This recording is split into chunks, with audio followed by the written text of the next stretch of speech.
பாலச்சந்தர் சாரோட ஒர்க் பண்ண போகிறேன். அதுவும் கமலஹாசன் ஹீரோன்னு சொல்லி அவ்வளோ பறந்துட்டே இருந்தேன் நான். ஸ்க்ரீன் டெஸ்ட் முடிஞ்சோடனே எனக்கு வந்து ஓகேன்னு பண்ணி சைன் பண்ணி அட்வான்ஸ் எல்லாம் கொடுத்து அனுப்பிச்சி வச்சுட்டாங்க பாம்பேக்கு. கொஞ்சம் ஒரு 3லேருந்து 6 மாதம் வரைக்கும் போஸ்ட்போன் ஆகும் அப்படின்னாங்க.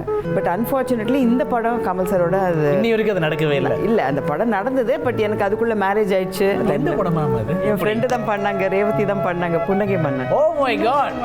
ரேவதி மேமோட ரோல் நீங்கள் பண்ண வேண்டியது ஆக்சுவலாக. ஆமாம். சிங்களத்து சின்ன குயிலே புரியுமா மேம்? பட் எனக்கு இப்போ பார்த்தா ரேவதி அவ்வளோ பிரமாதமாக பண்ணியிருக்காங்களே, அந்த அளவுக்குலாம் என்னால் பண்ணியிருக்க முடியுமான்னு இருக்கு. மேம் நீங்கள் கவலைப்படாதீங்க, இப்போ ஏஐ டெக்னாலஜி நிறைய வந்திருக்கு.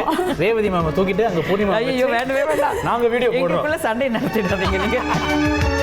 ஞாயிறு தோறும் பகல் 12 மணிக்கு ஆனந்த் பனியன்ஸ் அண்ட் பிரீப்ஸ் மற்றும் weaker hair and skin clinic வழங்கும் இருவர் புத்தம் புதிய நிகழ்ச்சி நமது கலைஞர் தொலைக்காட்சியில்.